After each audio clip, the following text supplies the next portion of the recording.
Hey guys, welcome back to my channel. Thank you for watching. I'm going to be starting this new series and it's all about friendship. So I got my really great friend here, Tashika, and I'm just going to be asking her some questions and we're just going to have a dialogue about what it means to have a friend in 2020 and just like some advice that we have for you guys. Alright, so the first question I have for her is, how do we know each other? We go to the same church. We do. We go to the same church. Yes, your home church, and then I joined afterwards. Yes. And how many years now have you been in our church? I think 3, almost 4. Yeah, it feels like forever. Yeah, it does not feel like it was that little bit of time. Yeah, I'm very grateful for her being there. Trust me. Alright, so back then, like when you first started coming, did you think that we would be friends now? No. No. We did not like each other. Say this all the time. Neither one of us wanted to be friends with the other person. No. We did not like each other. We came to realize that it was a misunderstanding on both our parts, just from other parties being involved. But we both were just like, this girl's not gonna work for me. I was like, she's stuck up, she's in her own little way, and I was like, I'm not for that. I thought the exact same thing. Yeah. So I'm glad that we got like over that, right? Yeah. So the next question is, what is your biggest fear within friendships? Either our friendship or just like friendships in general. I think just from personal experience or watching like family relationships, my biggest fear would probably be like opening up and letting someone in for them to walk away. Because I'm not a huge, when I'm ready to open up, I'm ready to open up. But I'm not one to do that so quickly. So when I feel like I've let you in, if you walk away, then that hurts a lot more than like most other relationships. Yeah, I feel like I'm the same way because I like to keep like a close circle around me and people that I think she's the only friend that I have right now that I've known for the shortest amount of time. All of my friends, I've known them for like 10 years, 15 years, since we were like in the 2nd grade, only because I value my friendship so much that I'm like, and like her, it's like I don't want to have friends where it's like, oh yeah, you're here one day and then you're gone the next. Yeah. So I think we just have that really special relationship where we feel like we've been friends for forever, but it's only been just a short amount of time. The next question is, what's your favorite all-time memory of our friendship? Like, what has been one thing that you're like, that day was super fun, or like monumental? There's so many. But I think the day that I realized like this girl could actually be my friend, where we had a conference at the church and we were at your house and we were baking cupcakes, and then it was like 1 minute we were talking like the base level conversation, the next minute we went into like full deep conversation. Yeah. And that was like, okay, I think she might be here to stay. This might be a good one. Yeah, and Tashika definitely has like this gift of just being a person where you're like, I could just tell all my life problems to you, and I know that I can like trust that, so I always like appreciate that. So I remember it kind of went from like one day to the next of just us just being like working with each other in church and like basic friendship.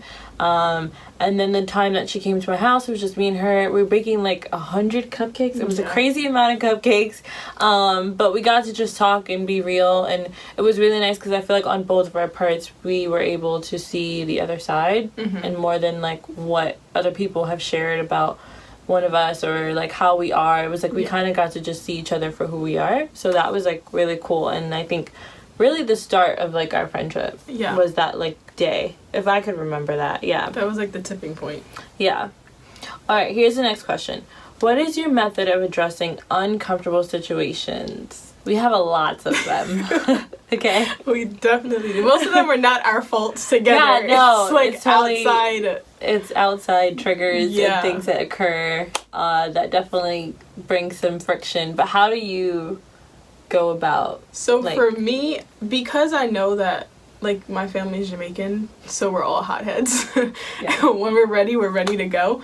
I have learned to like take a step back. So if I feel like something is uncomfortable for me, rather than speaking in the moment, because I know I'm probably not gonna think through what I'm saying at the moment and I don't want to hurt anyone, I like take a step back. I ask God, like when I do have this conversation, for the words that come out my mouth to come from Him, so that I'm in a better place. And then I'll text you, or like we'll be together and I'll bring it up, and then the conversations usually go smoothly, and we're like, nothing happened. And most of the time we kind of like understand each other, or we've already kind of come to that conclusion, like, oh, I understand why you reacted that way, or I understood why, you know, this went about the way it went down. And of course we can't get into too much details about when we have like really controversial or like friction conversations, because they involve either other people or events or things like that. But I think that we do a great job at just saying, like, okay, this bothered me, and let me explain that to you. And for me, I feel like you always hear me out. I hope you feel the same way. Like, we always have an understanding of where the other person's coming from. Even if we may not agree at the moment, we're like, all right, well, this is why she felt that way. Okay, that's fine. So then how do I make sure that I don't do that again? And I think just like some advice for like, just if you have a friend or you have disagreements, is sometimes you're not going to agree, and that's okay. But I think what's really key is like respecting the other person's like feelings and their perspective on it, because sometimes you're just not gonna see eye to eye, and like that's okay. Like if you do see eye to eye all the time, you have a problem. But we also technically grew up differently. Like, you grew up in a pastor's family. I didn't. Like, I came to church later on in my life. So we both have different understandings, but we're also kind of similar in the way that we may handle the situation. Yeah, and definitely just taking that time to say, all right, let me get my feelings together and decide how I feel about this, and then approach it. And instead of just saying in the moment, like, I hate that you did this or reacted this way, because sometimes like you're both just not ready to receive that news. So sometimes just waiting is important. And I think we also know that when it comes to, if we're in a situation and someone has like offended us or did something to us, we're like, let me give her some time to gather her bearings, and then we'll like talk about it. So I think just like giving each other space and time, but then also like respecting each other's like opinions and perspectives on things, and not just like opposing your own feelings. That's really important. And sometimes you also do realize like, oh, I might have overreacted in this situation, or like those feelings are not really necessarily for me to pay attention to right now. So you can pinpoint the actual points that you need to have a conversation about. Yeah, that's really good. So that's great, because I think that leads us into the next question that says, what makes us great friends? Like, what do you think is something? I think the honesty. Yeah. That I don't feel like I have to be extra aware of what I'm saying and be extra cautious. Like, I feel like I can be comfortable, and it's not just with you, but like, because we've developed that relationship, I can be comfortable around your family. Like, we have that understanding and that openness where it's not like, okay, well, I have to tiptoe and make sure that I'm like not fully expressing myself to you. Yeah, I think also just like, I think another part that makes us great friends is that we spend time together. Like, even during like Corona time, we would make it like once a week we'll either like meet up, or of course social distancing and wearing masks and all that, or we'll have like movie night. So like Friday was our movie night, and we'll just like watch a movie on Netflix and like FaceTime and like joke around. I think just spending time with your friend, even in like the worst of situations, sometimes makes it a little better, and you are able to kind of like grow from that. So I think that that's like important too. Anything else on that? Yeah, I agree with that for sure. I think it also helps us to not get so separated, because then we can also both get stuck in our own heads about whatever's going on personally. So it keeps that common ground for us to both be able to just have a moment where all of the stresses are on the side and it's just us. Yeah, very important. The next thing is, what is the best advice you would give a person if they are trying to decide if they should keep a friendship or not? Like, if this person is toxic or taking too much of their time or whatever, like, what is your advice for that person? I would say pray on it.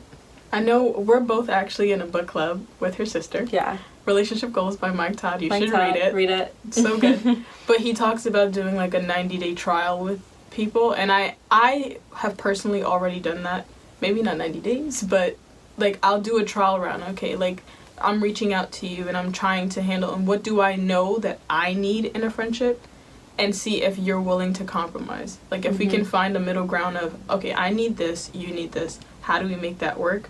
If it's like I'm pulling or I'm doing all of the work, then that's more so a friendship where I'm like, okay, maybe I can let it ease out and hopefully they'll come back. If not, then that has to be okay. But I definitely make sure that I'm like, Lord, guide me in whatever this is, because I don't know what's going on.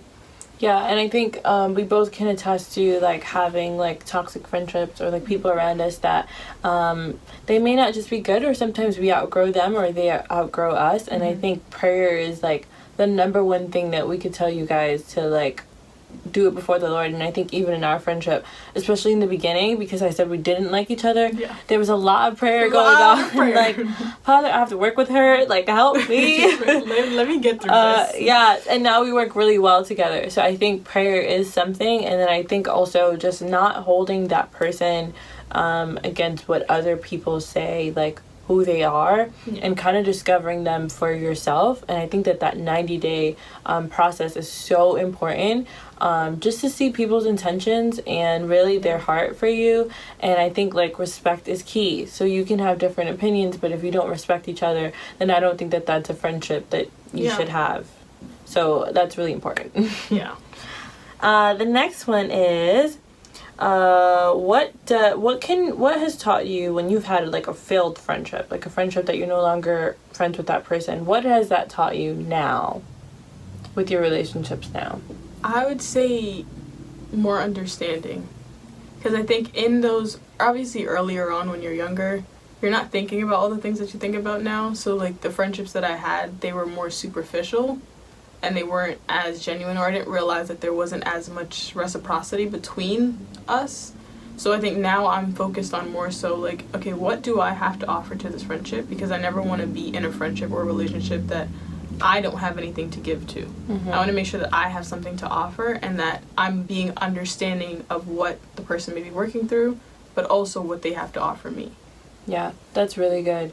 And I think also like if you have a friend who you feel like they're just using you, that might not be a good friendship to like have around. So I think just learning from that, I think that that's a good point. I think for me, like what I've learned from my failed friendships is that some friendships are just for a season. So like I've had like, you know, hopefully I don't know, some of my high school friends will be watching this. Like I've had so many friendships in high school, and now we're not like really friends, we're not that close. And I think that's just because you have friendships for a time, and you are associated because of like the place, or you're in school, you're like you get to hang out, and then once you kind of move on or you graduate, those friendships kind of like separate. So I think just being okay, I've learned to just be okay with sometimes friendships are not always here for the lifelong friendships, and there's some that are just here because of the place that you're in at the moment. So I think just being open to that is something that I've had to kind of like accept, because I think as you mentioned earlier, like I hold so dear to my friendships, and I'm like, don't leave me. And it's like sometimes people are only there for a season. So I think kind of like being okay with that kind of helps a little bit. Yeah, those are hard ones though, when you feel like you're gonna last long and then it's like they kind of disappear and you're like, well, you what already am I know supposed to do? They're about to save your life. It's okay though. All right, the next question is, why do you think we get along so well? I think because of what we said earlier, like we are similar in the way that we work, but we're also so different. Sorry guys. But we're also so different. Like the way we were raised or the way that we handle situations are sometimes polar opposites, but then we also have an understanding that's very similar. So like if something comes up, both of us will probably look at it from the same lens, but we may handle it differently. So we can pull from each other what we need to do. Like you calm me down and I like amp you up. She's like, go tell them no. And I'm like, but I feel bad. Like, no, tell them no. The answer is no. So I think that's definitely a thing. And I think we're so much alike. Like, I don't know if we can like stress that a lot enough, but I feel like we're so much alike and we think alike, but there's in so many ways we're very, very different. And I think many times like we see things the same, but sometimes we respond differently, like you mentioned. So I think definitely us kind of like sharing that and kind of, and just us going out or us watching a movie together, sometimes we kind of get to like talk about the decisions we have to make ahead of time, and then we're like, well, maybe you shouldn't do that. Like maybe you shouldn't. We find the balance. Yeah, so I feel like that's so important. Like that communication aspect really makes us like great friends. And I think also just like our heart for God and like his ministry and for people also is a big reason why we're like really good friends, because we just love people and we want to help them. So just doing that together is really good. We've also had our times where both of us were just like, I'm quitting. Yeah, we're like, we're done. Forget all of this. I'm sending in my resignation. Like, I'm good. And the other person's like, let's reel it back in. Let's take a minute. And I love that we usually, sometimes we do, but usually we don't have those moments at the same time. Like, one is always stronger than the other, so we're able to be like, all right, like, it's okay to feel how you feel, but you're gonna get back up tomorrow and do the work that you know you have to do. So that's, like, really great. All right, the last question is, what areas of a friendship are keys to a long-lasting relationship? I think for sure, and it probably sounds like a cliche, the trust and the communication. Like, we both trust each other enough to know, like, if I tell you something, I'm not gonna hear from A, B, and C that I said this. Like, it's gonna stay between us unless we feel like it's something that needs to be said. But even then, we'll encourage the other person to say it. And communication, like, we're always making sure that we speak up. Even if it's not in the moment, we still circle back around to what we didn't like or what we did like and communicate about that. Yeah, and I think that the big aspect of that is, like, time. And sometimes we don't wait, like, a month to address something that happened 3 months ago. Because there's no point in that. It's like, since we hang out most likely once every week, that when we would hang out or we'll text each other, like, hey, you know, I really didn't like this. And usually those conversations are, like, paragraphs long. But the paragraphs... The paragraphs kind of lead us to a place where, like, of this place of, like, reconciliation, where it's like, all right, either I understand or I disagree, but I'll respect. Okay. It's all right. I'll see what you're saying. So I think definitely communication is, like, so key, and then I think just being honest with each other about how we feel, and even how we feel about other people, because sometimes I feel like a friendship is not necessarily like a bubble where it's just like you and them. It always involves other people, other places, you know, other organizations. So I think that making sure that you both have a place where you can be honest with each other and say, hey, well, I don't really like this, or I don't like the way you communicated with this person, and just having, like, an honest dialogue about that. That's, like, so important. I think that the fact that we're willing to defend other people to each other as well says something. So it's not like, well, you're always right, and whoever comes at you is completely wrong. We're always going to say, okay, well, look at this person's side. Maybe they had a point in this, and then we can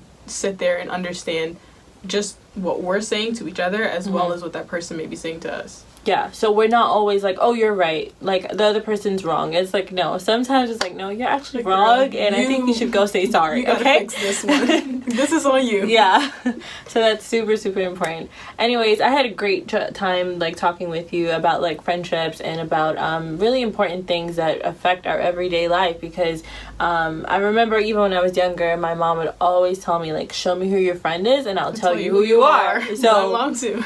You better make sure your friend is helping you out there. Reflecting you correctly. Because if you don't like your friend, man, and you don't want to become them, then I don't think that you should be their friend. Like, that's so, so important. So thank you guys for watching. And don't forget to follow Tashika. And we'll see you again soon. Bye. Bye.